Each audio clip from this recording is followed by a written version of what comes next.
여러분 지금이 토요일 오후 4시 42분을 지금 가리키고 있네요. 내가 예전에 공화국이란 말을 자주 사용했습니다. 이 공화국이란 말을 자주 사용을 하니까 아니 저 이승열이가 김정은이가 하는 얘기를 하네. 이 김정은이가 무슨 회의할 때 이런 데서 공화국이란 말을 자주 하잖아요. 우리 공화국에서는 어쩌고 이런 얘기를 자주 한단 말입니다. 그러니까 이승열이가 저 김정은이하고 똑같은 말을 하네. 야, 저거 이승열이가 이북에서 넘어온 사람이 아니야? 이렇게 얘기를 하더라고. 참 그게 한심한 얘기입니다. 우리 헌법에 보면은 우리 대한민국 헌법 제1항 제1조에 뭐라고 나와 있습니까? 대한민국은 민주공화국이다 라고 정의가 되어 있는 것입니다. 대한민국 헌법 제1조 1항에 대한민국은 민주공화국이다. 딱 이렇게 정의를 내린 거예요. 분명히 우리 대한민국의 헌법에 공화국이라는 말이 나오는 겁니다. 아니 그럼 남한에서도 공화국이라는 말을 써. 북한에서도 공화국이라는 말을 쓰네. 공화국이라는 말만 그런 것이 아니고 우리 대한민국은 자유민주라고 하잖아요. 자유민주주의의 나라다. 그럼 북한은 뭡니까? 북한에서도 김정은이가 자기네가 민주주의를 한다래요. 민주주의란 말을 북한에서도 쓰고 남한에서도 쓴다 이거요. 그럼 과연 봅시다. 그럼 공화국이라는 게 뭐냐 도대체. 이 공화국이라는 게 뭐냐. 내가 여기 정의를 내렸잖아요. 공화국이라는 게 뭐냐면은 자 봅시다. 공화국이란 게 뭐냐면은 입법, 사법, 행정 3권 분립이 되어 있고 더욱이 최고 지도자를 국민이 선출해야 한다. 상권 분립이 되어 있기 때문에 대통령도 법의 통치 하에서 정치를 하는 것이다. 누구든 법 위에 군림할 수 없는 것이 공화국이다. 우리 대한민국은 3권이 분립되어 있습니다. 입법, 사법, 행정. 대통령이 최고 지도자라고 해서 자기 대통령 개인이 마음대로 법을 만들 수가 없잖아요. 대통령이 우리나라의 최고 높은 권력자라고 해가지고 대통령이 재판을 할 수 있습니까? 여러분들 상권 분립이 되어 있다는 걸 실감했던 그런 사건이 있습니다. 어떤 사건이냐? 박근혜가 통치할 때 촛불 시위가 굉장히 했단 말이죠. 그러니까 우리나라 국회에서 박근혜를 이제 탄핵하는 그런 결의를 했잖아요. 그런 결의를 하고 최종적으로 판단을 내려달라 해서 이제 헌법재판소가 거기다가 이제 했단 말이죠. 거기서 이제 헌법재판소 재판관들이 뭐라고 했습니까?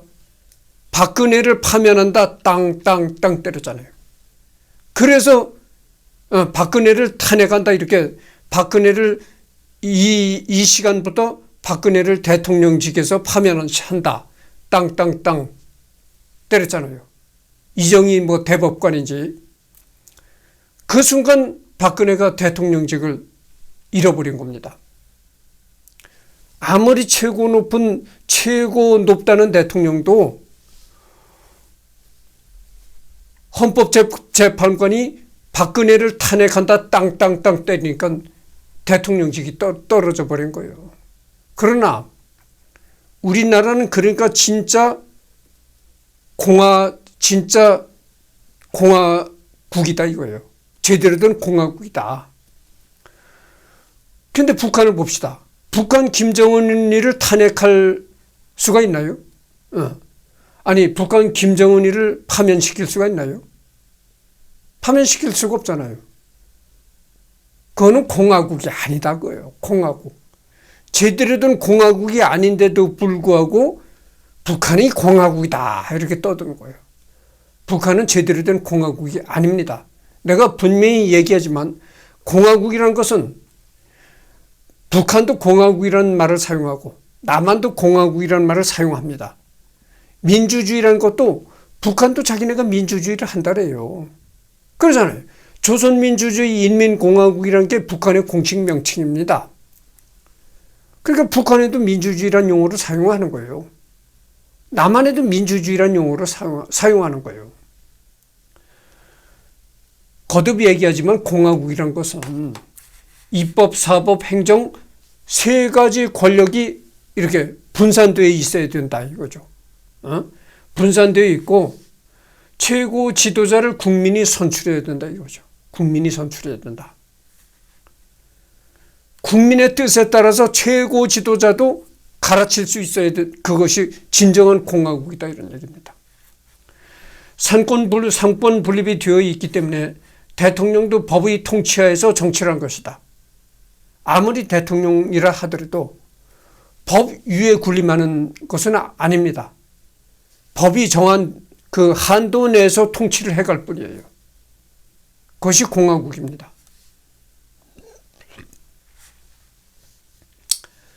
그래서 공화국이라는 걸 간단히 정의를 하면 누구든 법 위에 군림할 수 없는 것이 공화국이다 이런 얘기입니다. 그러나 조선의 왕을 한번 봅시다. 조선의 왕이라는 것은 입법, 사법, 행정 3권을 모두 왕이 쥐고 있는 거예요.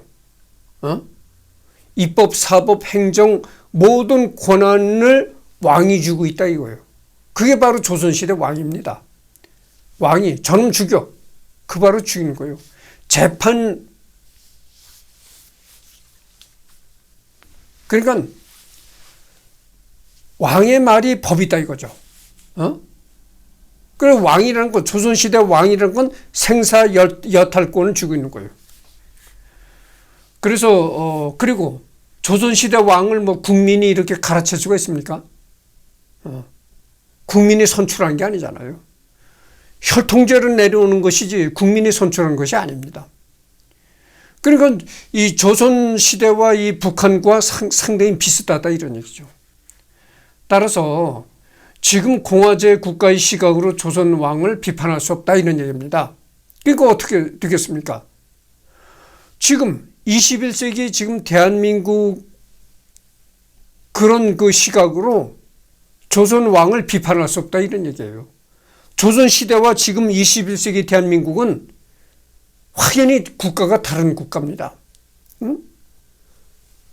그런데 21세기 대한민국 공화제 국가의 시각으로 조선왕을 비판한다?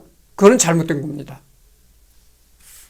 그래서 이제 다음 페이지에 또 보면 내가 필기한 게 이건데 보십시오. 지금 공화제 국가 시각으로 고종임금을 비판할 수가 있느냐? 이런 문제를 내가 제기한 겁니다. 그 고종임금 시대 통치를 보면은 고종임금은 국가 돈을 자기 개인 돈으로 생각했습니다. 그러니까 국가 돈을 자기 마음대로 쓰고 이렇게 소비를 하고 이랬다는 거죠. 그러나 지금 대한민국 대통령은 국가의 돈을 자기 마음대로 못 쓰잖아요. 국고와 국가 금고와 대통령 개인의 금고는 확연히 구분을 짓잖아요. 그것이 바로 공화제입니다. 공화제 국가에서 그런 거예요. 공화제 국가에서는 국가의 돈과 대통령 개인의 돈을 명확하게 분리시키는 겁니다. 그런데 조선시대는 그렇지 않았던 거죠. 조선시대는 국가의 돈이 곧 왕의 돈이고 왕의 돈이 곧 국가의 돈인 것입니다. 짐은 곧 국간이라 그랬잖아요. 예전 뭐 프랑스의 뭐 루이 16세 지금 누군지 내가 지금 자세하게 얘기는 할 수가 없는데 그렇다잖아요. 짐은 곧 국가인이라. 아니 그게 사실인 거예요. 왕이 곧 국가요. 국가가 곧 왕이다 그 말이죠. 그래서 국가 돈이 왕의 것이요.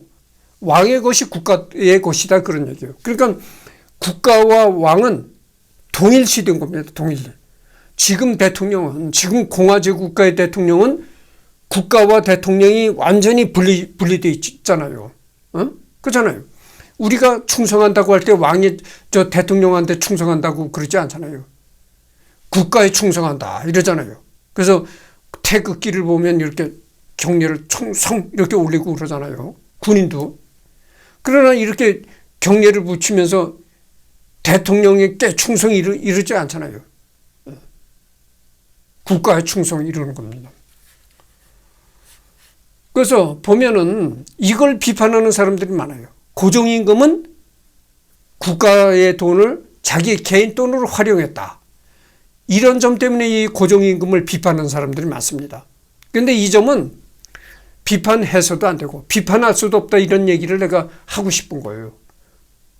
고정임금 시대에 그렇게 왕이 통치하던 고정임금 시대에 국가의 돈과 왕의 개인 돈을 철저히 분리를 할 수 있는 그런 사고가 확립이 되어 있습니까?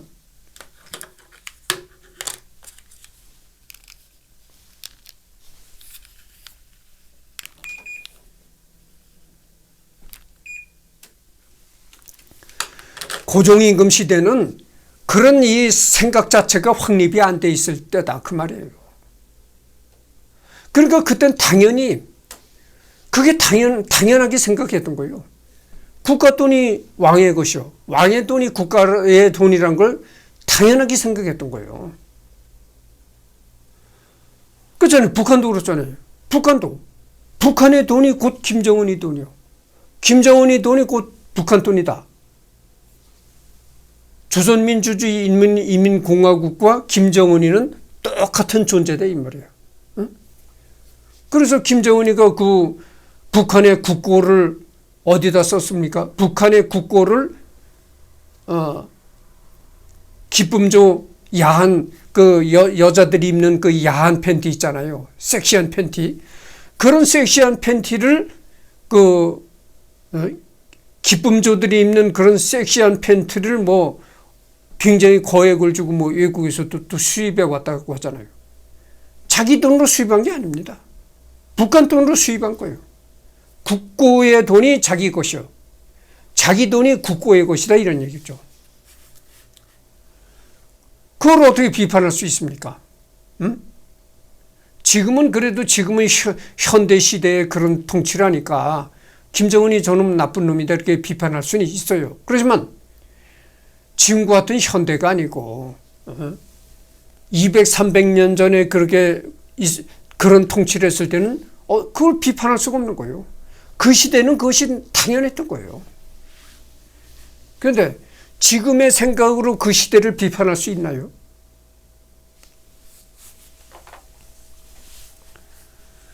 그리고 또 한 가지는 고정임금이 궁에다가 이 무당을 불러들여서 구술 자주 했다 그래. 그래가지고 구술 한 번 할 때마다 무당한테 엄청난 거액을 주고 이랬다고 하는데 그래서 고정임금이 국고를 탕진했다. 그래가지고 또 고정임금을 비판합니다. 근데 한번 우리가 봅시다. 지금이 2024년도잖아요. 2024년도에도 천공이라는 무당이라는 존재가 자꾸 이렇게 오락내리락 하잖아요. 뉴스에. 나쁘게 말하면 무당이고 좋게 말하면 이제 역술인이다 이거죠. 그러면 21세기의 그 대명천지에도 2024년도 대명천지에도 천공이라는 그 역학자를 자꾸 들먹이고 천공이라는 그 남자 무당을 자꾸 들먹이는데 200~300년 전에야 오죽했겠어요. 그걸 한번 생각해 보자 이거예요. 200~300년 전에는 무당한테 앞날을 예언한다는 건 너무나 당연했던 거. 어떻게 보면 그것이 너무나 당연했던 거예요. 아니 지금도 21세기에 지금도 무당 입에서 나오면 그거를 고지고대로 듣고 그대로 하려고 하는데, 2, 300년 전에야 이 인간의 사고가 덜 발달됐을 때인데, 과학적인 사고가, 과학적인 마인드가 지금보다 확실히 덜 할 때인데, 그때 무당의 말을 믿는다는 것은 너무나 당연한 것이죠.